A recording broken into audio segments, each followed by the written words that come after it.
Assalamualaikum sayılı dostlar. ATR telekanalının efirinde Yırla Sazın programması hepinizini can yürekten selamlayımız. Menimce aynı bugün programımızın adı, programımızın içerisinde olup geçecek şeylerge pek layık, pek yakın. Bizler gerçekten de bugün esasen sazlarını dinleyecekmiz. Ve keliniz endi hepimiz tanış olayıq bizim iştirakçilerimizden. Daim olğanı gibi Cemil Ağa Karikov bizlerin beraberlikte ve endi koresiz mana böyle acayip iştirakçiler. Her bir insanın kolunda aman saz tek Dilayraga bugün urma çalgı aletlerinde çalacak. Daim olğanı gibi Cemil Ağa nasıl geldi bu gaye işte bilmeyeyim bu böyle şekilde yayınımızı geçirmek. Biz çoktan istedik bu şekilde bir tele yayını yapmak, lakin imkan olmadı. Yavaş yavaş işte benim talebelerim öğrendiler çalmaya ve ileride daha yaş çalacaklar. Lakin bugün bizde debüt gibi bir şey olacak. Ondan da gayrı bizim sevimli yırcımız, o da benim talebem, birinci talebem Afize Hanım bizden birlikte, lakin farklı tarzda bugün iştirak edecek tele yayınımızda. Rıdvan Bey Koresin, onun elinde kısa sap bağlama. Bugün daha premyera olacak.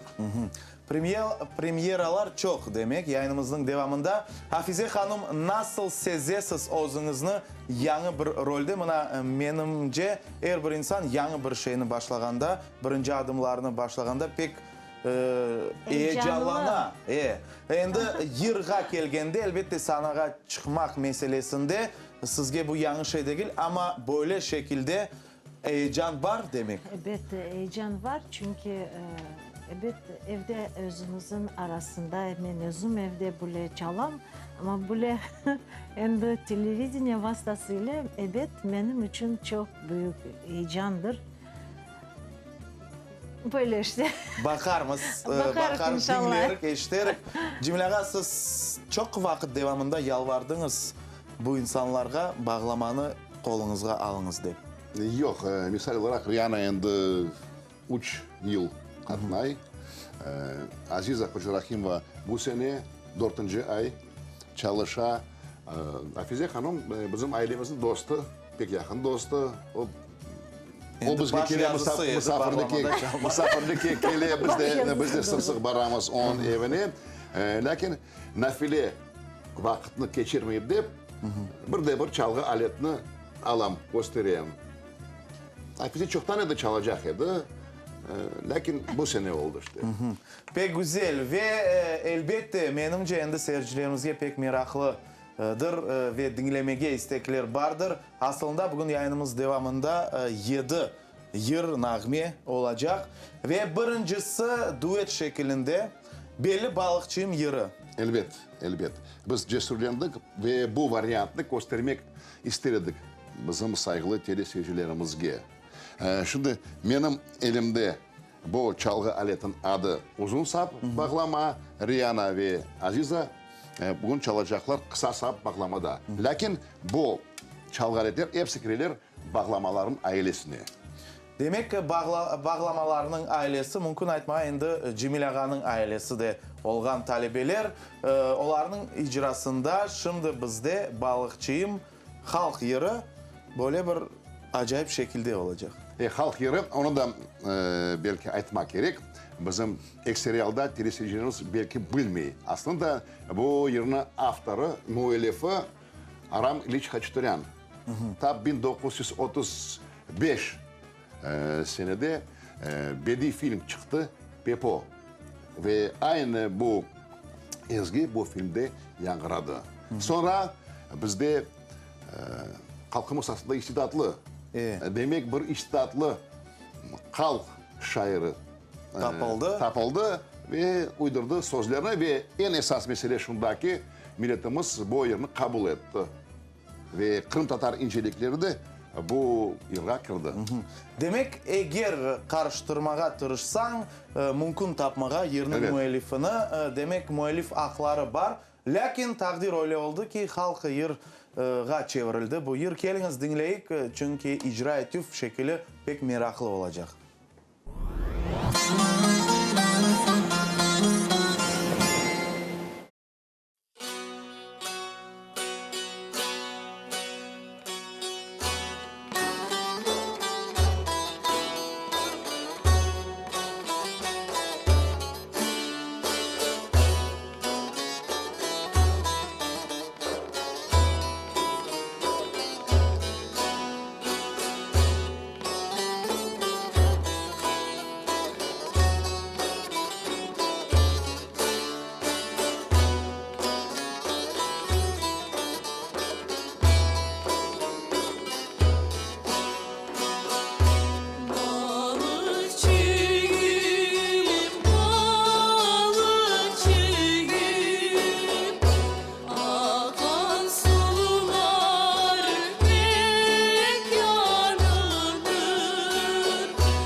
Devam etemiz kıymetli dostlar. İşte duetini dinledik ve vade etem daha meraklı şeyler yayınımızın devamında olacak. Cemile'ye aslında buna her bir işte aletinin o sırları var.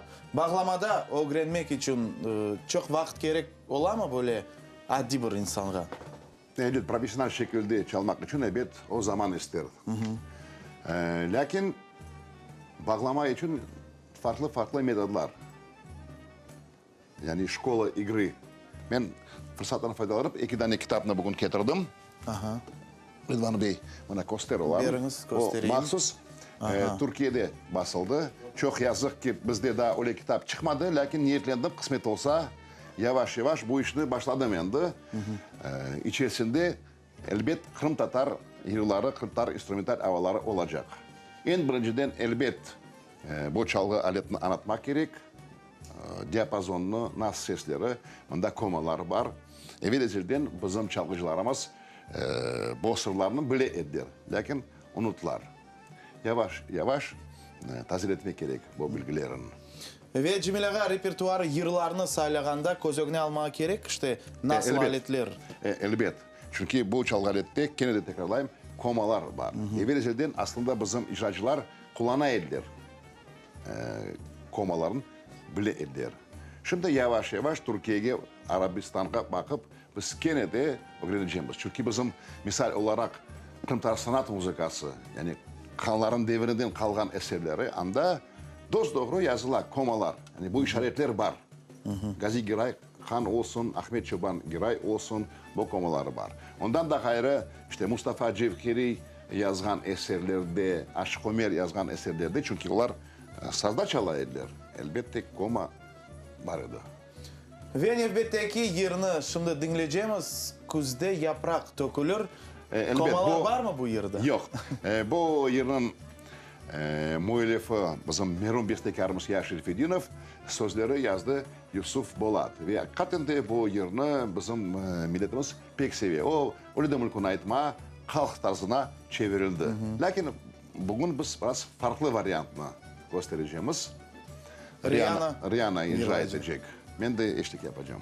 Geliniz dinleyin kıymetli dostlar. Gerçekten de pek dülber, acayip böyle yer Rihanna Kadirova'nın icrasında.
bu vaqtga kelişken bir yer, kıymetli dostlar, hem kus hem yapraklar hakkında ve biz endi devam etemiz. Siz koredirsiz, bugün sazlar iştirak ete bizim yayınımızda. Hafize Hanım, men soramağa isteyim. Cemil ağa sizge nasıl aytam öyle ah verdi mi Salim ağa nasıl alette öğrenmege? Bağlamada mı, daryede mi, dao'da mı? Ya da siz özünüz sayladınız. Yok, ben asıl söylemadım. Bana hocam söyledi. Başla Bağlama. öğrenmeye bağlamada. O güzel çoktan aytkandı ama ben korkadım. Böyle doğrusundan aytsam. Çünkü evet gençler için şimdi tamam güzel vakit. Hem de kitaplar var, televizyon vasıtası var. Öğrenmek için, dersler, şeyler almak için. Evet, benim zamanda olgaydı öyle şeyler de ben de işte müzika mektebinden ya da bilmiyorum orta okul yurtundan başlayıp öğrenseydim. Ama öyle oldu işte.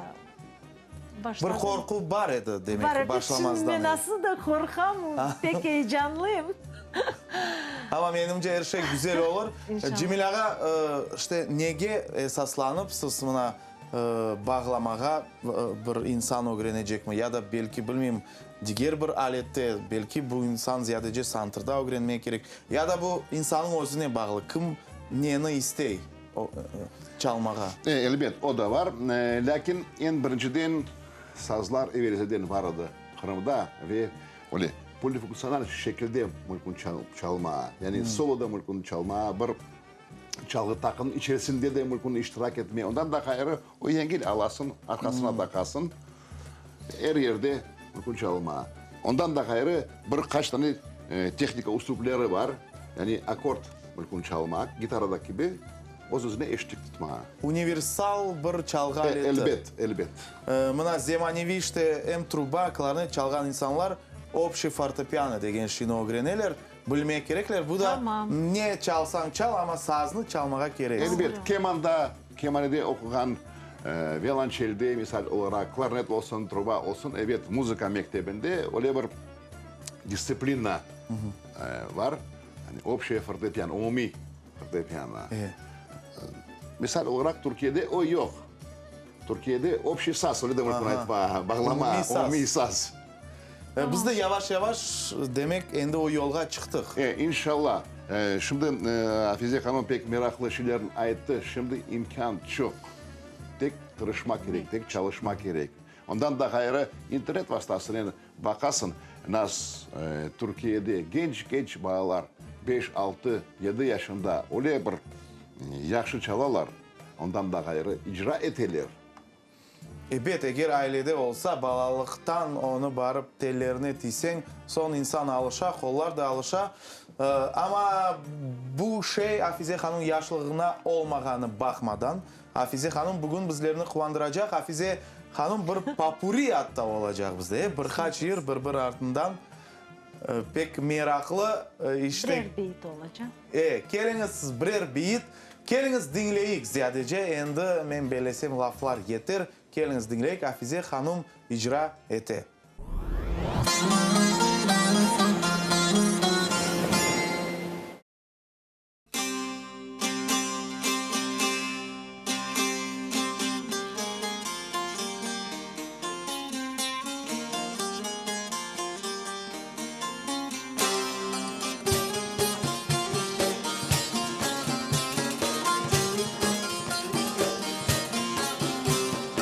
Derdinde bana bir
Kıymetli dostlar, özünüz gördünüz. Bizler mında hepimiz algışladık Hafize Hanım'ını. Men eminim sizler de ekranlar karşısında aynı öyle yapkandırsınız. İşte bu kadar yerine olsun birer beyit ama bağlama ile çalmağa Hafize Hanım bu gerçekten de bir kahramanlık menimce. Ben suhlanıp baktım sizge. Ridvan, evet bu türküleri biz endi evde böyle toplaşkanda, buna Cemil hocamın evinde, buna doğan küller şeyler olganda, birinci buna Cemil Bey'in anasının doğan günü olganda, işte öyle toplaşıp iki bağlama endi yırladık. Evde böyle домашнее müzisyen olarak çalamız. Hem de benim için pek meraklı gele. Hem de evde de böyle az buçuk böyle güzel duygular peyda ola. Onun için herkese örnek olsun da herkes bilmiyorum isteği olan söylerin öğrenirler. Özün için olsaydı öğrensinler. Çok meraklı. Aha, bu başka muhit, yanı ses, işte unutulgan yanı ses ve başka felsefe menimce bundan sonra peyda ola. Peyda olmaz gerek aslında. Ve pek meraklı bir felsefe çünkü o suni şey değil. Yani asırlar boyunca öyle icra ettiğidir. Bağlama olsun, saz olsun, her ailede müzik yankıraydı. Yani ben aytmayayım ziyalıların evlerini, pek zengin adamların, yani Dvorцы Знати, kan sarayına aytmayayım. Sade adamlarda da öyle tür müzika yankıraydı. Endi biz bilemiz en azından Cankoy rayonunun iki evinde, öyle belki üç evinde böyle müzika yankıray. Endi Riyana Kadyrova Cankoy'dan ve Aziza Hajarahimova o da Cankoy'dan. Demek belki bu taraftan Ahmetçik'ten son Cankoy geliyor ikinci yerde. Ve Aziza da bugün bizge aynı böyle şekilde icra edecek. Bu Irak'ında biraz malumat vermek isterim. Ben birinci kere bu yerini tamam Yalta'da bir ihtiyar adamdan eşittim. Sonra meraklandım. Niçindir ben bu yerini bilmeyeyim. Neticede o Türk yeri eken. Lakin bizim Kırım Tatarlar evvelden onu icra ettiler. Orada çok yıllar var, Türk yılları. Lakin bizim milletimiz bu yıllarını can yürekten kabul etti ve icra etti. Ve menimce pek anlayışlı sözler var ve telesizler bu yerini beğenirler. Geliniz dinleyik. Uzun uzun kamışlar yerinin adı kıymetli dostlar ve Aytkanım gibi icra edecek Aziza Hajarahimova.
öyle meraklı yır, kıymetli dostlar. Yırla Sazın programması bugün saz aleti Karaman bizim yayınımızda bağlamalar ve Cemil Ağa akılımda bana evvelleri da benim karbabamның mandalinası evde, asılı bir yerde. Demek öyle zamanlar var idi. Mandalina çok darkatılgan idi Kırım Tatar evlerinde. Pek doğru ayttın Rıdvan Bey.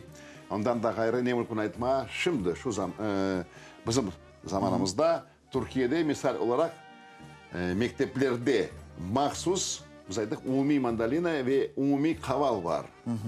Demek sade mektepke bala varsa mahsus öğretirler. Bizde var uroki penya biz aytamız. Türkiye'de öyle. Elbette evet ezelden mandalina da var idi. Ve bizim milletimizin arasında pek yakşı çalan bu çalgı aleti var idi. Misal olarak şimdi kimi almam mümkün. Rahmetli Sabri Apten Akay'ını mümkün aytma. İşte Kabul Ağa Setveliyev pek yakşı mandalinada çalaydı. Ondan da gayrı birkaç tane yer yazdı ve mandalinada çaldı. Cemil Ağa sizin fikrinizce ne için yok oldu bu çalgı aleti? Böyle tez, böyle tarihini göz önüne alsak kısa müddet devamında aman aman tolusundan yok oldu mu? Evet, milletimizde pek çok çözülmegen meseleler var idi. Ondan da gayrı sorgunluk o pek büyük tesir etti. Centten evvel bizim merhum bestekarımız Hasan Rifat bu işten tek başladı uğraşmağa. Lakin yakşı bilesin 1937 senede işte hapse alındı, sonra Koşurga dizildi bu adam. Son cenk başlandı. Öyle işte Özbekistan'da pek çok diğer çözülmegen meseleler var idi. Endi Kırım'a kaytkan son ana vatanımızga evet yavaş yavaş bu işini inkişaf etmek gerek. Endi demek mandalinanın yerini buna bağlamalar, sazlar alabilir. Menimce mandalinada yer tapılır. Evet var. Ondan da gayrı misal olarak birkaç tane yayın evvel men tanburda çaldım, gösterdim. O şimdi gençlerden yaşlardan sorasan nas çalgı alet çok yazık ki bilmirler. Lakin kanlarımızın en sevimli çalgı aletlerden biri tanbur, ud, işte santur bizde birkaç kere işte biz bu çalgı aleti mahsus gösterdik. Ayrı tek onun sesi yankıladı bizim tele yayınımızda. Pek çok çalgı aletler vardı. Vurmalı çalgı aletler pek çok vardı. Eski reprodüksiyona baksan işte pek çok ressamlar keleydi Kırım'a ve Allah'a şükür onlar kaldılar ressamlarda bu çalgı aletlerin. Ve umut ettiğimiz işte endi bu aletler dar kalır. Bilmem endi ballar başlarlar ATR telekanal yanına katlamaya. Tek başlangıç bizde, lakin ileride ama ne onlar olacak? da yavaş yavaş öğrenecekler. Yavaş yavaş. İnşallah. Ondan da gayrı Rıdvan Bey, onlar şimdi mecbur olacaklar. Bir çalgı aletini seçmeye ve son da satın almaya bu çalgı aletini. Çok yazık ki bunda yani Kırım'da, Ali'da ne bir usta var ne bir tel taparsın bu çalgı aleti. Mecbur olacaklar Türkiye'den sımarış etmeye ve yandan getirmeye. Bu da nasıl önerli insanlar için bir faaliyet için bir yer demek. Boşluk onu doldurmaya gerek. Men eminim ustalar da peyda olur. Eğer talep etken insanlar olsa. Çok sağ olunuz hepinizge büyük teşekkürler. Böyle acayip şekilde bugünkü yayınımızı geçirdik kıymetli dostlar ve yayınımızın sonunda sağlıklaşar ekenimiz bizde daha bir yer olacak. Bu bir taraftan yer, ikinci taraftan ayrı bir tür Türkiye'de var. Samak. Pek meraklı. Sayın dostlar biz ise sizlerle sağlıklaşamız. Elbette bir haftadan sonra biz gene de aynı bu stüdyada bizim yanı kahramanlar ile görüşerek daima ATR ile olunuz.